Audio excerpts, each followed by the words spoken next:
अस्सलामुअलैकुम।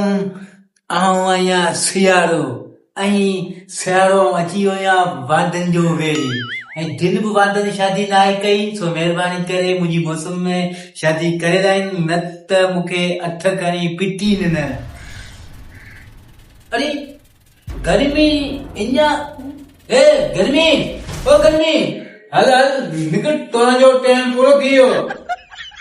केॾा हल निकिर निकिर, अञा मुंहिंजा 2 ॾींहं पिया आहिनि, सबर कर। 2 ॾींहं वरी छा जा, हाणे वञ छॾ जाने बेरा, तो माण्हू खे टपाए अवाम खे विधो आहे, अॻे ई तोते अवाम सॼी टपियो फण। हाणे मूंखे ॿारो ॾे, आऊं सियारो आहियां सियारो, आऊं जॾहिं ईंदो आहियां न तॾहिं माण्हू ख़ुशि तबाह थी वेंदा आहिनि। आऊं जॾहिं ईंदो आहियां तॾहिं ख़ुशि तबाह माण्हू थींदा आहिनि। आऊं जॾहिं तेज़ तपंदो आहियां उन टाइम ते सारियूं अन्न पाणीअ सभु जेका तो सारियूं पचंदियूं आहिनि, तॾहिं खेनि था। जेकॾहिं उन टाइम ते तूं अचे न त तोखे सॼी ख़बर पए। हा ए तो में हिकिड़ो दफ़ो मलेरिया बुखार, मच्छर जो आज़ार, ॿियो माण्हू बिजलियूं हलाइनि, पंखा हलाइनि, एसियूं हलाइनि, उन्हनि जा बिल, ऐं ॿियो त अस्पताल में वीचारा केॾी महिल लाइट आहे कोन, माण्हू वीचारा गर्मियुनि में तड़पियो मरियो वञनि। तो मां अवाम बेज़ार आहे। आऊं ईंदो आहियां न, कंहिं शइ जी ज़रूरत कोन हूंदी आहे, न लाइट जी हूंदी आहे, न बिजली जी हूंदी आहे, न एसी जी हूंदी आहे, न पंखे जी हूंदी आहे। अहिड़ी अवाम को माना ख़ुशि हूंदी आहे। रात जो सुम्हण घुमण में अवाम खे अहिड़ो मज़ो ईंदो आहे। तूं जॾहिं सियारा ईंदो आहीं न त भरपूर वारा बि बेरोज़गार थियनि था। काफ़ी अहिड़ा जेका थधि बोतलूं नारा लस्सी वारा सभिनी खे तो बेरोज़गार करे छॾीअ। आऊं जेकॾहिं वेंदो आहियां त जान सां भरपूर हलंदियूं आहिनि, थधिकार लॻंदी आहे माण्हुनि खे, ऐं लस्सी माण्हू पीअनि था, थाधल पीअनि था। हाणे तुंहिंजे अचण सां थाधल वारा बि परेशान, भरपूर वारा बि परेशान, शरबत वारा बि परेशान। ए गर्मी ॻाल्हि ॿुध, ऐं जे बर्फनि वारा जेके हूंदा आहिनि न, बर्फ़ू बंदि कंदा आहिनि न, कुल्फीन वारा बर्फनि वारा, इहे मुंहिंजे अचण खां पोइ बर्फ जो कारोबार बंदि कंदा आहिनि। पोइ वरी स्वेटर विकिणंदा आहिनि लीलामी गाॾियुनि ते, ऐं जेके कुल्फियूं विकिणंदा आहिनि न, इहे अहिड़ी बेदा हलाईंदा आहिनि, पोइ केॾी भेरी मुंहुं हलाईंदा आहिनि, पोइ बेरोज़गार कोन हूंदा आहिनि, ख़ुशि हूंदा आहिनि। बाक़ी आऊं हिकिड़ो वांदनि खे तो थोरो ॾुखियो लॻंदो आहियां, पर उन्हनि खे आऊं चवां थो त हाणे शादी करे लाहियो, न त मूंखे पिटियो मथां। वांडा जेका बननि धके हिनखे पिटियो, हिन पिटे पाड़ू कढियोसि। हिन जे लाइ करे अवां जे लाइ करे ही जेको आहे तमामु ख़राब आहे।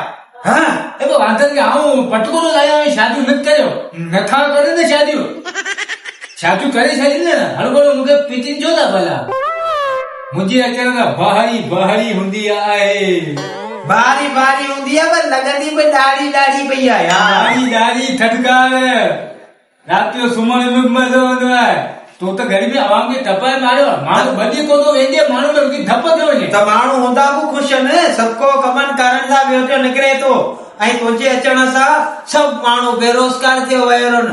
जेसी सिज उभरे तेसी ताईं वञो जेको सिज लहे, ऐं सियारे मौसम वञे सिज जी टाइमिंग जी का ख़बर ई कोन पवंदी आहे। अरे तुंहिंजी मौसम में वीचारा मज़दूर सुबुह खां वठी मज़दूरी करियो तबाह थियो वञनि, त पोइ सिज को लहे थो। मुंहिंजी मौसम हूंदी आहे न, नंढड़ो ॾींहुं हूंदो आहे, मज़दूर सुबुह खां कम ते बीहंदा आहिनि, ख़बर ई कोन पवंदी आहे किथां अॻी वांग मिली, किथां विची वांग मिली, किथां सिज लही वियो, हीअं बसि कमु लाहे रही तारीख़ वठी हलिया वेंदा आहिनि। सिज नंढड़ो हूंदो आहे न, ऐं रात त तमामु वॾी थींदी आहे, पासा वारियो माण्हू थकियो पए। सही आहे न, माण्हू सॼो ॾींहुं मज़दूरी कंदा, राति जो सॼी राति सुम्हियो आराम कनि, वॾी राति तो में तूं जॾहिं ईंदी न, नंढड़ी रातियूं ॾींहं वॾा, माण्हू वीचारा मज़दूरी करियो तबाह थियो वञनि।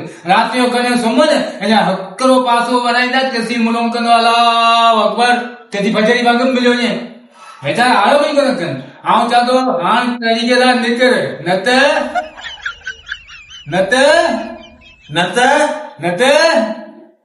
हाणे मारींदोसि न, तुंहिंजो टाइम पूरो थी वियो, वञ। अञा 2 ॾींहं न, हाणे मुंहिंजी मौसम अची वई, न त हाणे जहिड़ो थींदो। वञा पियो हल वञ। गर्मी वई, बाबा सियारो अची विया, महिरबानी करे वांदनि खे अपील थो करियां त माना शादियूं करे लाहियो, छो त असांजी सियारे मौसम अची चुकी आहे। जे ईअं न थिए जो सुभाणे असांखे वांदा 8 खणी पिटियो, अहिड़ो कमु महिरबानी करे न कजो।